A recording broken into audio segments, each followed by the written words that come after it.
सुप्रभात बच्चों आज हम नई संजीवनी नामक पाठ्य पुस्तक से हार की जीत नामक पाठ को पढ़ेंगे।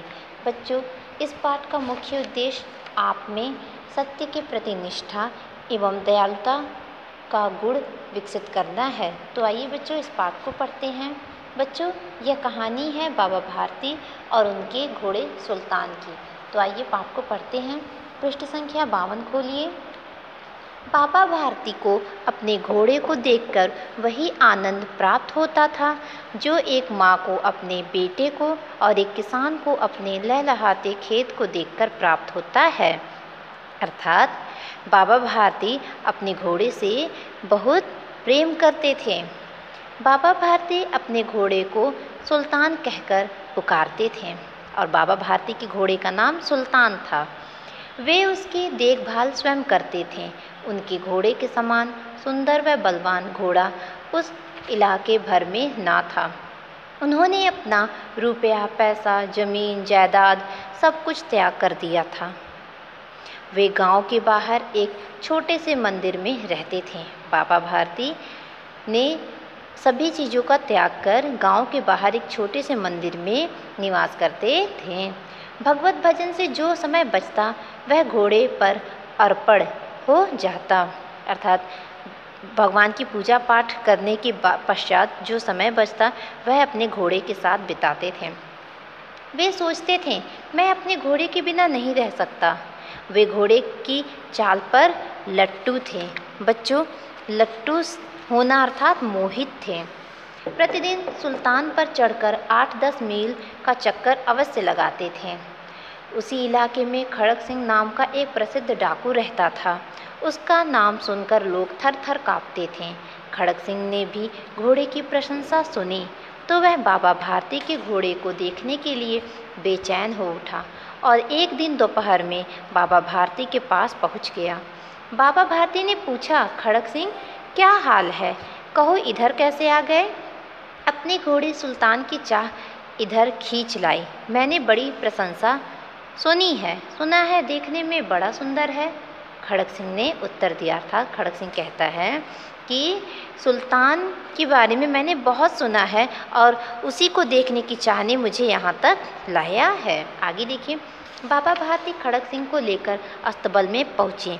बाबा ने घोड़ा दिखाया तो खड़क सिंह घोड़े को आश्चर्य से देखता रह गया। उसने अपने जीवन में ऐसा बांका घोड़ा नहीं देखा था। उसने सोचा कि ऐसा घोड़ा तो मेरे पास होना चाहिए। जाते जाते उसने बाबा भारती से कहा, बाबा जी, मैं यह घोड़ा आपके पास नहीं रहने दूंगा।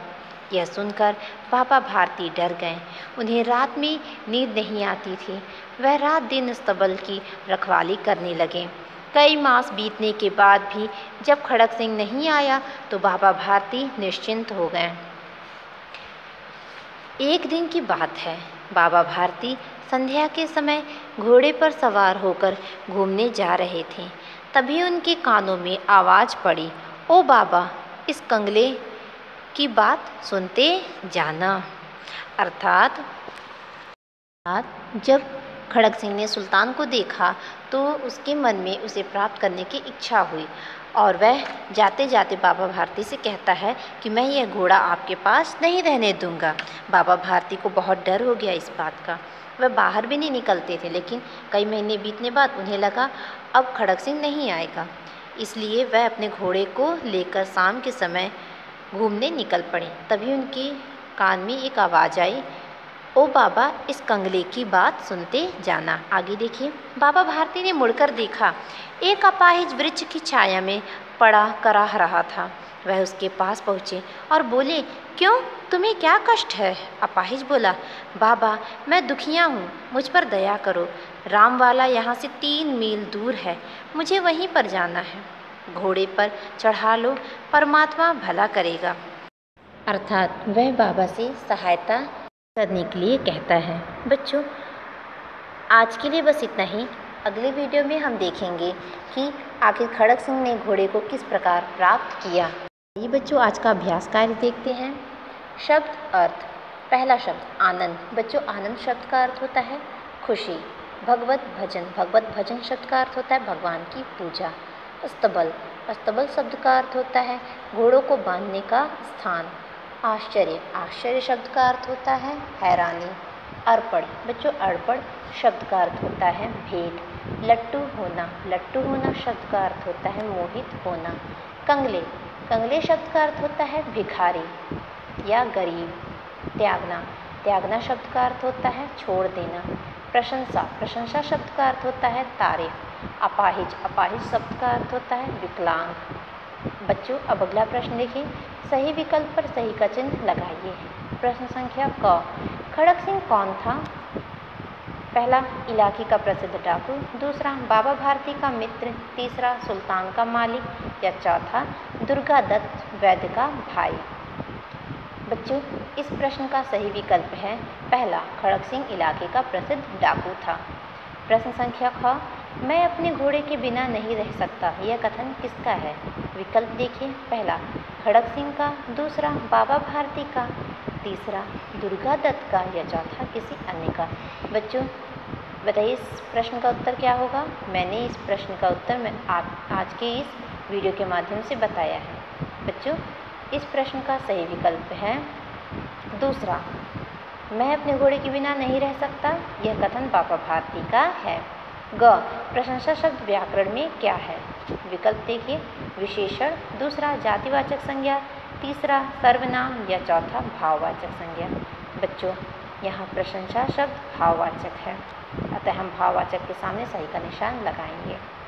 अगला और अंतिम देखिए, अस्तबल क्या होता है? विकल्प देखिए, पहला घोड़ों को बांधने का स्थान, दूसरा घोड़ों को नहलाने का स्थान, तीसरा घोड़ों को दौड़ाने का स्थान या चौथा घोड़ों को दाना खिलाने का स्थान।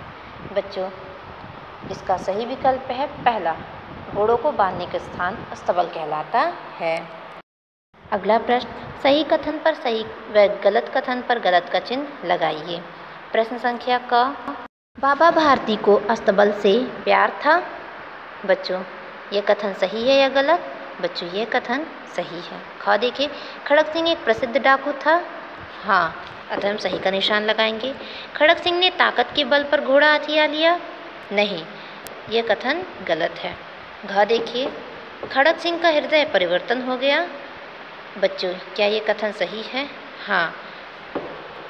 बच्चों आज का आपका गृह कार्य है, आज की इस वीडियो में करवाए गए शब्द अर्थ एवं अभ्यास कार्य को अपनी कॉपी में लिखिए तथा सुधार के लिए अपने ग्रुप में भेजिए। धन्यवाद।